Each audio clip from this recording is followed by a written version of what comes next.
And since the last chick talked about death a lot, I just wanted to say that I have experienced a lot of death. My first boyfriend died when I was 18, and everything in between them has been horrific enough for me to want to leave it.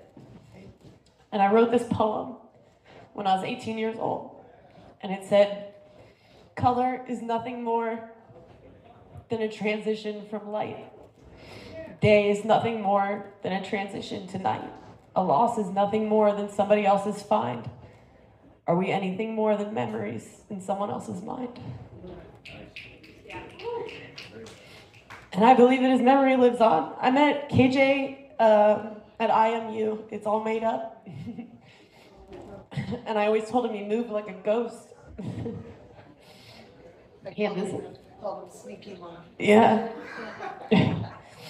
I invited some friends to IMU, and they walked up to KJ, and he was like, "Do you know how to use this ratchet strap?" And they were like, "No." And he was like, "Me neither." Which was a lie. Yeah. He taught ratchet strap university.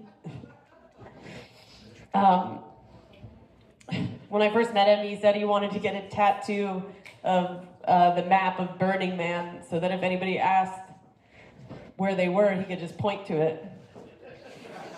And I said, "That's the dumbest thing I've ever heard." Now I'm probably gonna get that tattoo. So you win. It rained at Burning Man one year, and this man was at 2 in A. I was at 7:30 in G. This man walked 2 miles in the mud to come see me. 2 miles. Like, I don't know if you went through the mud, but it like attached to you. They became like heavy down weights, right? Yeah. And everyone in my camp made fun of me because they heard us. And I was like, "Listen, we can do all the rub and tugs you want, but ain't nothing in certain for anything for this UTI."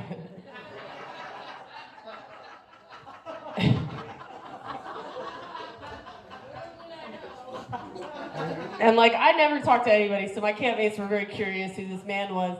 And they said they walked up to anyone that looked like a gunslinger and thought that they were KJ.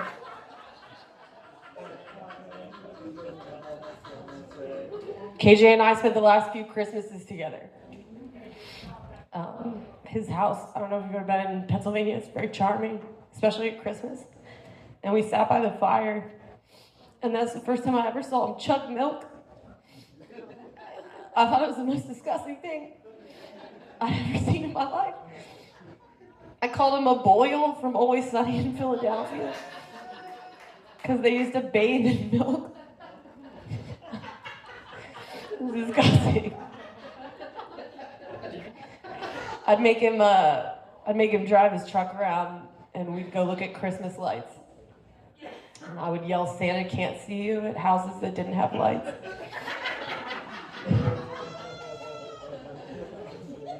And he'd laugh, and we'd joke about when we had money, and we would just go to someone's house and just start installing Christmas lights.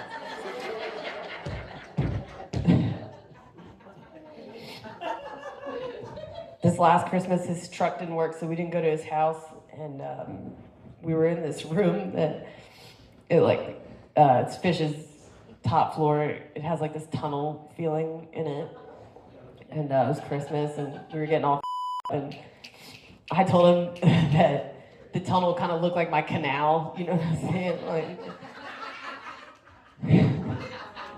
but that's who he was, you know, he's a giver.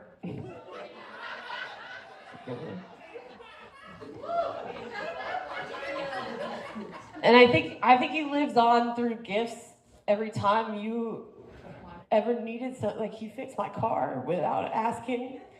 He brought me parts. He was always there. He drive hours to come get me. And knowing that that's gone makes it so much harder to come back here. And I just want you to know that every time you build something for nothing, and you don't give a shit if it burns, if anybody sees it, because you made it with your friends, and you don't care, that was KJ. And I hope he lives through that. Thank you.